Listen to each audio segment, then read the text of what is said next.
कैसे पाकिस्तान हो गया इतना गरीब? अब पाकिस्तान को कटोरा लेकर भीख मांगनी पड़ेगी। आखिर क्यों नहीं कर रहे दूसरे देश पाकिस्तान की मदद? और कैसे पाकिस्तान की इतनी बुरी हालत हो गई है कि वहां के लोगों को ठीक से खाना भी नहीं मिल रहा है? पाकिस्तान की इतनी बुरी हालत है कि लोग भाग रहे हैं देश छोड़कर, और कैसे वहां के लोग मांग रहे हैं इंडिया से मदद, जानेंगे आज के इस वीडियो में। अभी भी टाइम है, वो कैसे अपना देश बचा सकते हैं। इस समय दुनिया का एक ऐसा देश जो संकट से जूझ रहा है। इससे पहले ऐसी कहानी श्रीलंका की थी, जो देश आर्थिक संकट से जूझ रहा था। पाकिस्तान की हालत इस समय दिन प्रतिदिन खराब होती जा रही है। पाकिस्तान में इस समय खाने की कमी है, बिजली की कमी है, पैसे की कमी है। इसके विपरीत कर्जा इतना ज्यादा हो चुका है कि चूक ही नहीं रहा। दूसरे देश इसको नया कर्जा देने को राजी नहीं है। पाकिस्तान के जो पुराने साथी थे अमेरिका, वो पाकिस्तान से मुंह मोड़कर बैठे हुए हैं, और पाकिस्तान के जो नए फ्रेंड है चाइना, वो तो इतना कर्जा दे चुके हैं जिससे कि पाकिस्तान उसको देने में सक्षम नहीं है। गलत काम तो सरकार और आर्मी ने किए हैं, और उसका खामियाजा कौन भुगत रहा है? पाकिस्तान की जनता। पाकिस्तान में इस समय दूध 210 रुपए लीटर, पेट्रोल 272, डीजल 280 लीटर, आटा 150 रुपए किलो, प्याज 180 रुपए किलो। पाकिस्तान में इस समय बाजार शाम को 8:30 बजे तक बंद हो जाता है,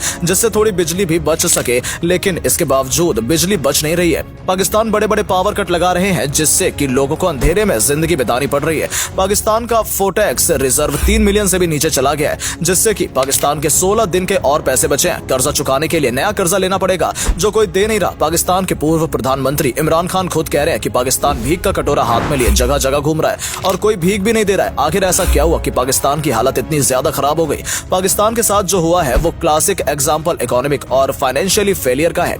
पाकिस्तान बर्बाद कैसे हो रहा है, आइए समझते हैं। चाहे वो कोई देश हो या कोई व्यक्ति हो या कोई भी बिजनेस हो, उसको अपना सर्वाइवल करना है तो उसके लिए पैसे कमाने पड़ेंगे, फिर उस पैसे में से खर्चा करना पड़ेगा, खर्चे को कंट्रोल करना पड़ेगा। अगर थोड़े से पैसे बचेंगे तो उस पैसे को आगे इन्वेस्ट करना पड़ेगा और अमीर बनना पड़ेगा, या फिर अगर उसे खर्चे ज्यादा कर दिए और पैसे कम पड़ गए तो उसको ज्यादा कर्जा लेना पड़ेगा। इसलिए कम खर्च करो, ज्यादा कमाओ तो सही रहेगा। यही हाल पाकिस्तान के साथ होने जा रहा है। पार्टीशन हुआ था 1947 में, उसके बाद से लेकर आज तक देखा जाए तो Pakistan economic development, finance development में कोई खास काम नहीं कर पाया। उसने ना तो मैन्युफैक्चरिंग पर ज्यादा ध्यान दिया और ना ही एक्सपोर्ट बिजनेस पर ज्यादा ध्यान दिया। काम करना मानो कि बंद कर दिया। टूरिज्म की बात करें तो जब से धमाके होने लगे, लोगों ने वहां जाना छोड़ दिया। क्रिकेट खेलने के लिए भी कोई टीम वहां पर नहीं जाती है। पाकिस्तान मेजर के लिए कोई काम करता ही नहीं था। पाकिस्तान के पास पैसे आने की हमेशा एक ही रास्ता रहा है कि इनको बाहर के कर्जे मिले। पाकिस्तान की आर्थिक स्थिति जो खराब है, इसके कुछ कारण है, आइए देखते हैं। तो सबसे ज्यादा आर्थिक सहायता अमेरिका ने दी है। अमेरिका ऐसा देश है बिना मतलब कुछ नहीं करता है, तो उसने सहायता दी तो उसका कोई मतलब तो जरूर होगा। उसका मतलब क्या था? एशिया में भारत था जो कि रशिया का दोस्त था, इसलिए अमेरिका ने पाकिस्तान को अपनी तरफ झुकाने की कोशिश की। पाकिस्तान को अफगानिस्तान के लोगों को ट्रेनिंग देने या मान लो आतंकवाद को बढ़ावा देने के लिए पाकिस्तान को फंडिंग करता रहा। फंडिंग के नाम पर जो पाकिस्तान में पैसे आए, उस पैसे से और पाकिस्तान की सरकार के जो उस समय बड़े सेना के अफसर थे, उन्होंने पैसे को लेकर खूब भ्रष्टाचार किया और उस पैसे का यूज आतंकवादी को और कश्मीर में आतंक फैलाने के लिए भी किया।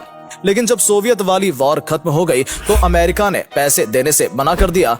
लेकिन जब अमेरिका में आतंकी हमले होने लगे तो फिर अमेरिका फंडिंग चालू कर दी गई। अमेरिका के लैरी कूगर ने बिल के साथ पारित किया कि पाकिस्तान को हर साल 12,000 करोड़ की सहायता दी जाएगी। इसके बाद पाकिस्तान की स्थितियां खराब होने लगी और इसकी सहायता के लिए आगे आया चाइना। चाइना ने पाकिस्तान में एक संघ पारित किया जिसका नाम था China Pakistan economic corridor. China ने बोला था दोनों मिलकर पाकिस्तान को डेवलप करते हैं, जिससे कि दोनों देशों का फायदा होगा। जिसके बाद पाकिस्तान और चीन दोनों ने मिलकर काम किया। चीन अभी तक इस प्रोजेक्ट के माध्यम से पाकिस्तान को $30 बिलियन का लोन दे चुका है, जिससे कि चीन को पाकिस्तान में कुछ ज्यादा फायदा तो नहीं मिला, तथा इसके विपरीत जो पैसे कर्ज के तौर पर पाकिस्तान को दिए हैं वो भी नहीं मिलने वाले। अब चाइना को एक समय के बाद लगने लग गया है कि अब यहां से तो पैसा वापस आने की संभावना नहीं है। इमरान खान की सरकार में पाकिस्तान ने कई जगह पे चाइना की काम को रुकवाते चले गए, जिससे चाइना को काफी नुकसान का सामना करना पड़ा। जिससे कि चाइना सरकार ने अपना 5,000 मेगावाट की कैपेसिटी वाले जो उनके 20 से ज्यादा पावर प्लांट चल रहे हैं, जिसका बिल था जो कि पाकिस्तान को भरना था, वो बिल लगभग $1.5 बिलियन था, जो कि पाकिस्तान के द्वारा भरा जाना नामुमकिन सा लग रहा था। तो चीन ने बिजली के काम को रुकवा दिया, जिससे हुआ ये कि पाकिस्तान में इससे बिजली जाती थी। अब पाकिस्तान रेगुलर बिजली जाने लगी। चाइना ने जब अपना हाथ खींचा तो पाकिस्तान के होश ही उड़ गए, जिससे कि एडजस्टिंग में अब पाकिस्तान को बहुत ही दिक्कत का सामना करना पड़ा। और इसी के साथ सभी मॉल्स और फैक्ट्री को जल्दी बंद करके बिजली बचाने का काम किया जा रहा है। और इसी चक्कर में औद्योगिक गतिविधि भी डाउन है। 4% जीडीपी तो इसी चक्कर में टूटी है, जिसका मुख्य कारण यह है कि चाइना जो कर्ज पाकिस्तान को दे रहा है वो एक नियमित समय के लिए था, जो कि अब पाकिस्तान को लौटाने होंगे। लेकिन पाकिस्तान के पास कर्ज चुकाने के लिए पैसे तो क्या, एक फूटी कौड़ी तक नहीं है। चाइना पाकिस्तान को नियमित समय से ज्यादा समय मांगने पर भी नहीं दे रहा है, जिससे कि पाकिस्तान जीडीपी दिन प्रतिदिन गिरती जा रही है और महंगाई बढ़ती जा रही है। ऐसी चीज श्रीलंका के साथ भी हुई है। श्रीलंका ने भी मौका मांगा था। श्रीलंका को कह दिया गया हमें मौका दे दो, हम तो बैंक करप्ट हो गए हैं। वहां पर भी कोई आगे नहीं आया था। पाकिस्तान के पास टोटल $35 बिलियन का ऐसा कर्ज है जिससे उसे चुकाना ही चुकाना है। उसे चुकाने के लिए वो टाइम मांग रहे हैं। जिन देशों ने पाकिस्तान को कर्जा दिया वो सब मान जा रहे हैं सिवाय चाइना को छोड़कर। चाइना मान ही नहीं रहा। पाकिस्तान के खिलाफ अमेरिका और चाइना पहले ही मदद करने को हाथ खड़े कर चुके हैं और अब IMF से 13 बार कर्ज मांग चुके हैं और एक भी बार कर्जा वापस नहीं किया है और अब की भी बार कर्ज मांगने चले गए, जिस पर IMF ने इस बार मदद करने से मना ही कर दिया। हालांकि पाकिस्तान ना ही टूरिस्ट जोन है ना ही ज्यादा प्रोडक्शन है। जिसके भरोसे से काम चल रहा था वो भी साथ छोड़ गए, तो इनकम का इनका कोई सोर्स ज्यादातर खत्म हो गया। महंगाई तो बढ़ती ही है। 1947-1970 तक पाकिस्तान में आर्मी का राज चलता था, जिससे उसको राज करने की आदत सी पड़ गई थी। इसीलिए 1970 से 2023 तक कोई भी प्रधानमंत्री 5 साल का कार्यकाल को पूरा नहीं कर पाया, क्योंकि आर्मी ने करने ही नहीं दिया। इसी चक्कर में ना तो पाकिस्तान कभी तरक्की कर पाया और ना ही अपनी जीडीपी को ज्यादा ऊपर ले जा पाया और नतीजा ये हुआ कि पाकिस्तान को क्राइसिस का सामना करना पड़ रहा है। पाकिस्तान में रियल एस्टेट, ब्रेड, सीमेंट, कपड़े इत्यादि सामान भी पाकिस्तान में आर्मी के द्वारा ही बेचा जाता है। ये सब काम आर्मी द्वारा फाउंडेशन के द्वारा किया जाता है, जिसका सीधा साधा मुनाफा आर्मी को जाता है। और एक सर्वे के अनुसार पाकिस्तान सेना का नेटवर्थ 1.5 लाख करोड़ और उनके जो टॉप के अफसर हैं उनकी नेटवर्थ 35,000 करोड़ है और इनके जनरल के पूरे परिवार का नेटवर्थ 1270 करोड़ रुपए है।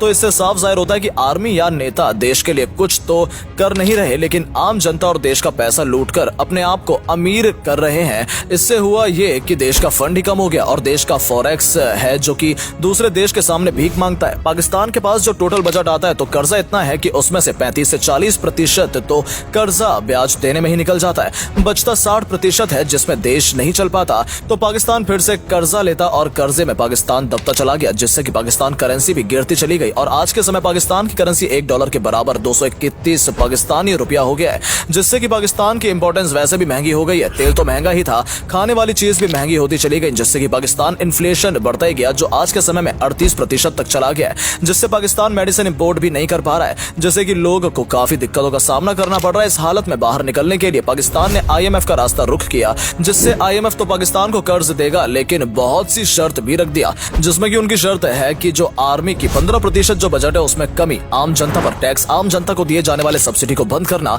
अब पाकिस्तान में वैसे ही महंगाई आसमान पर और ये सब बढ़ने से पाकिस्तान की जनता और दिक्कत में आ जाएगी, जिससे भूखमरी का सामना भी करना पड़ जाएगा। पाकिस्तान अगर IMF की शर्त मानता है तो पाकिस्तान के क्राइसिस आएगा, नहीं मानता है तो भी मुसीबतों का सामना करना पड़ जाएगा, जिससे यही होगा कि पाकिस्तान जैसे देश को अपने आप को दिवालिया घोषित करना पड़ जाएगा और पाकिस्तान को संभालने वाला कोई नहीं बचेगा। इसीलिए पाकिस्तान को इतनी दिक्कतों का सामना करना पड़ रहा है। तो दोस्तों, आपका क्या सोचना है हमारे पड़ोसी देश पाकिस्तान के बारे में, हमें कमेंट करके जरूर बताइएगा।